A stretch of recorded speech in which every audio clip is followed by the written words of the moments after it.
nageenyi fi araarri Waaqayyoo isiniif haa baay'atu. Ijoollee Waaqayyoo sabni Addaam hundumti keessanuu akkam turtanii baga bara haaraan isin ga'e Waaqayyoon jecha Waaqayyoo gooftaan kana isin nu ga'e galanni ulfinni isaaf haa ta'u.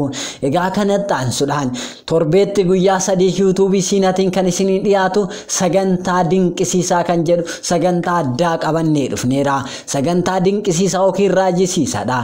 Sagantaa dinqisiisaa keenyaan dinqiiwwan yookiin raajiiwwan adda addaa addunyaa kanarratti raawwatanii baay'ee nama ajaa'ibsiisan miidiyaa hawaasaa namoota irraa guuruudhaan idiit gochuudhaan kan isin biraan geenyu ta'a. Egaa kana booda hundumti keessanuu like, share, subscribe gochuudhaan wantoota dinqisiisoo ajaa'ib nama jechisiisan kan akka daawwattan isin affeerra. Egaa har'aaf kan qabannee dhiyaanne kutaa tokkoffaa akka armaan gadiitti isin dhiyeessina. Egaa guyyaa har'aa kan nuti wajjin ilaallu seenaa warra Filiphis tokkodha. Egaa ayyaanota gooftaa keenya Yesus Kiristoos wajjin kan wal qabatudha. Egaa addunyaa kanarratti kiristaanonni ayyaanota kabajan keessaa inni tokko ayyaana fannifamuu gooftaa keenya Yesus Kiristoos. Yesus Kiristoos Waaqayyoon gooftaan akkuma Addaamiif waadaa galetti akka ilma namaatti ni deddeebi'ee akkasumas ni garafamee akkasumas ni reebamee akkasumas immoo ni kabalamee fannoo mukaas ni baatee hanga fannifamuuttis ni ga'e. Iddoo Golgootaa lafa Qaraaniyooo irratti illee gooftaan Yesus Kiristoos ni fannifame. Egaa kanuma yaadachuudhaan kiristaanonni addunyaa biyya keenyas Itoophiyaas dabalatee addunyaan guutuun gaafa guyyaa ayyaana fannoo kabajaa kan jiranii fi kan jirudha. Egaa kana sababeeffachuudhaan ayyaana fannoo bifa addaatii fi nama ajaa'ibsiisuun saba kabajan tokkotu jiru. Isaanis saba warra Filiphiisidha. Warri Filiphiisota ayyaana fannoo gooftaa keenya Yesus Kiristoos kabajuudhaan adda kan isaan taasisu addunyaa kana keessa akkuma gooftaa Yesus Kiristoositti ni garafamu, ni reebamu, ni fannifamu. Egaa dargaggeeyyiin isaanii fedhii isaaniitiin warri rakkina gooftaa keenya Yesus Kiristoos arguu barbaanna jedhanii kutatanii ka'an warri rakkina gooftaa keenya Yesus Kiristoos nutillee isa san raawwannee ta'e inni godhe san goonee gaabbii galuu barbaanna kan jedhan fannoo gooftaa Yesus Kiristoos gaafa ayyaana fannootti ni baatu. Namoota illee ni reebamu. Warri bakka Fariisotaa bu'anii ta'u ayyaanicha yookiin immoo aadicha aadessanillee nama san ni garafu. Namicha sanis ni reebu. Mismaaranis fannisanii fannoo gubbaarratti isa baasu. Egaa san booda makaraa hunduma gooftaan keenya Yesus Kiristoos arge kabalamuu, dhiittamu akkasumas immoo dhiiga isaa dhangalaasu, mismaara rukutamu, fannoo irratti fannifamu hanga qaamni isaa mismaara baay'ee dheeraa ta'u rukutame akka gooftaa Yesus Kiristoositti fannifamuuti ga'utti ta'ii kana yookiin aadaa kana aadessu yookiin haala kanaan waaqa isaanii yookiin kabaja ayyaana fannoo kabaju. Egaa kanatti aansuudhaan biyya kana keessatti namni maqaasaa Ruubaan Unaajaa jedhamu tokko waa'ee ayyaana fannoo akkas jedha. Namni kun umriin isaa waggaa 58dha. Egaa akkas jechuunis waa'ee kabaja ayyaana fannoo dubbata.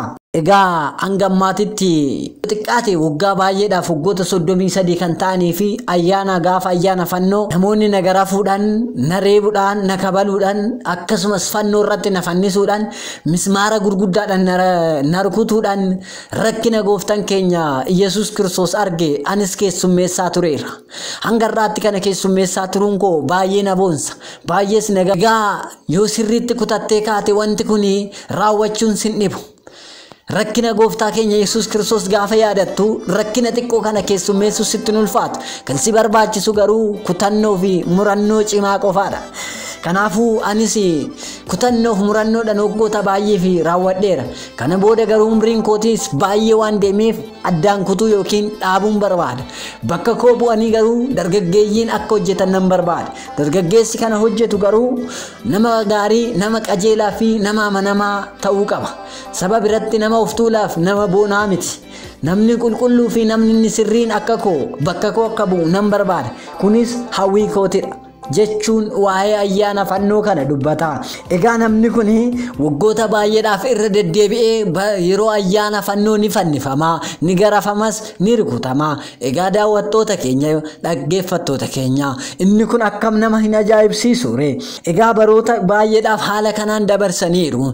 Jalqabni isaanii gaafa duubatti deebinee seenaa sooshaal miidiyaa yookiin miidiyaa hawaasarraa akka argannetti jalqabni isaanii bara 1950 irraa kaasanii hanga har'aatitti ta'ee isaan raawwachaa turanidha. Egaa warri Filiphisiisotaa kun kana qofaa miti, miila isaanii qullaallee deemu. Yeroo namichi garafamuuf yookiin immoo inni fannifamuuf deemu garafamaa, fannoo jiidhaa yookiin fannoo mukaa baatee darbatamaa kufaa deemu, dubartoonnii fi daa'imman itti marsanii akkuma gaafa guyyaa gooftaa Yesuus Kiristoos fannifamu ta'e sanitti imimmaan isaanii warri harcaasanii boonis ni jiru. Kana kan godhan inni fannicha irraa akka ba'uuf osoo hin taane yaadannoo guyyaa kaleessaa gaafa gooftaan Yesuus Kiristoos fannifamu warri Israa'eloota gochaa turan san yaadachuudhaaf jedhanii kan akkas godhanidha. Cubbuun isaanii akka irraa haqamuuf kan raawwatanidha. Ta'iin kun kan ta'aa jiru Filiphisiisota biratti iddoo Paapaamiigaa jedhamee beekamudha, yookiin immoo naannawa biyya akkas jedhamtee beekamtutti aadaa baratamee fi akka amantaattis kan ilaalamudha. Isa kana akka ajaa'ibsiifattan abdii qabna. Yeroo itti aanu immoo wanta dinqisiisaa fi ajaa'iba kan ta'e kan biraa qabannee hanga isinii dhiyaannutti lafa jirtanitti Waaqayyoon isin wajjin haa ta'u. Egaa baay'ee akka ajaa'ibsiifattanii fi akkasumas akka irraa waa tokko barattan yookiin itti bohaartan illee abdii qabna. Waaqayyoon gooftaan hunduma keenya wajjin haa ta'u. Ta'ii kana isin akkamitti ilaaltu? Namoonni baay'een yaada sirrii miti jedhanii ni mormu. Seerri kun akka dhaabbatus namoonni baay'een labsii baay'ee baasaniiru. Namoonni baay'een garuu wanti kun sirriidha.